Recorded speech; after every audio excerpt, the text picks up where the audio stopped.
The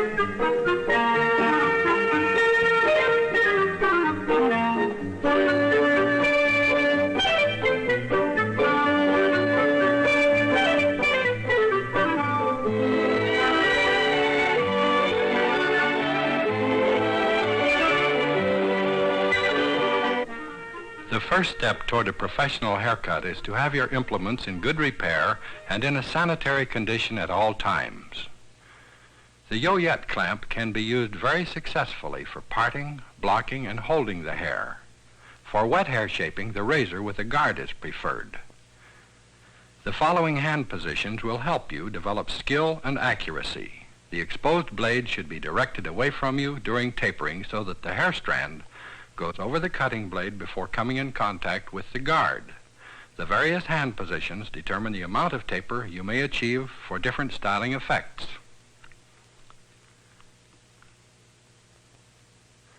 The changing of your blade frequently is very important. This can be done rapidly and makes the hair shaping much easier. Your scissor has one movable blade which is on the thumb side. The hand should be stationary at all times with only the thumb moving. You will note on the thinning shear there is one serrated blade and one movable blade. Here again the holding of the instrument is very important. We control it while combing the hair at the same time.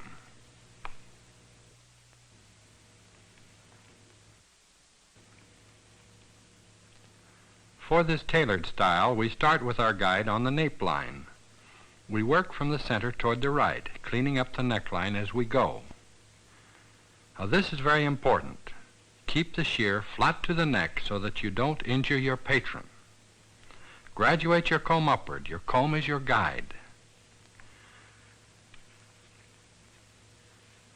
Work always with your shear over your comb, repeatedly checking your guideline. You will note how the hair is contoured upward, bringing the hair back to the base of the comb. Bring the guide up to the beginning of the earlobe for this tailored neckline. If you desire a little longer neckline, depending on the patron's neck proportion, we can use a little additional length. Now use an effilating movement around the ear. This will give you softness for the forward movement which is going to be used with this tailored style. Comb the hair downward and check it. After you have given the proper taper, constantly work your guidelines to achieve smoothness and perfection in the gradation. Work from the center to the left. Here again we go up approximately to the earlobe. We must not get too high behind the ear. Keep it approximately to the earlobe. Some necklines require slightly higher movements, such as does our model today with her shorter neck. Many times we will leave it lower, depending on the style or length of the neckline. Graduate the hair up again, bringing it back into the base of the comb.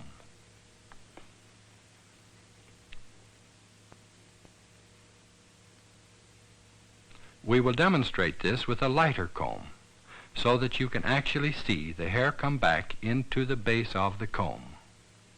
Here you will note the hair as it falls to the base. Now this is very important to ensure that you have proper blending on the neckline without any coarse abruptness to the hair.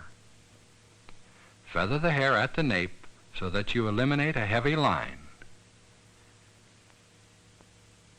Graduating upward, hold the hair out erect from the scalp.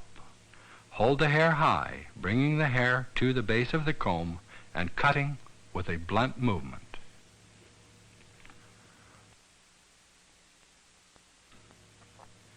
Check your guideline again to make sure you have the guide in the proper contour line with the shape of the head. Let your top sections down next, and blend those with your guideline with an effilating movement, a slithering movement with the shears so that you have quite an extensive taper on the ends. Here again you can hold the hair erect and cut against the base of the comb.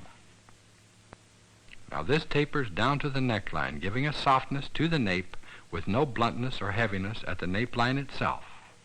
Graduate upwards, letting one section down at a time.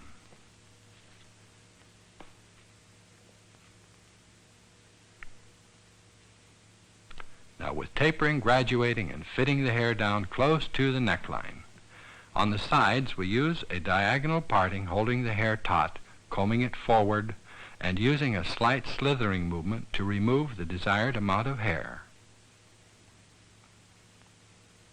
When the hair is quite curly, it is helpful to dampen the hair to remove some of the curl. This will straighten the hair so that we can check the length of the hair properly and give us a better view of our actual hair cutting results. Of course, this should be done only prior to the final cutting. A little bit of cutting can be done with your shear after the hair has been dampened, but generally speaking, we prefer to do our wet hair cutting with a razor rather than with a scissor. However, we can remove some irregularities which we may have missed with our razor by the use of the shear. Now, with the bang arrangement, comb the hair down, here again using quite an extensive slithering movement, so the hair will be soft and casual over the forehead without too much heaviness. Comb the hair into position each time to make sure your length is proper.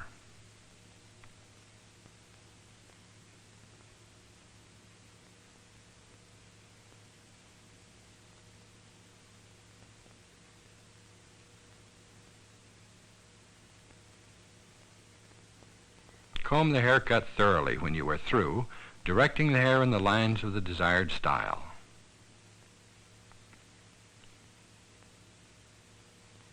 The hair should be groomed thoroughly before the patron leaves if she does not desire a shampoo and wave. Now this is very important. Never let your patron leave the salon without having her hair combed neatly and being well groomed.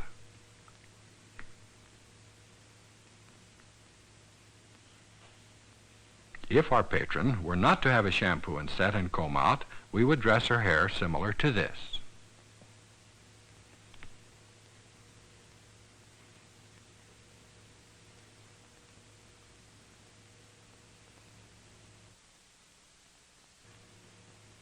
We did give her a set and a comb out.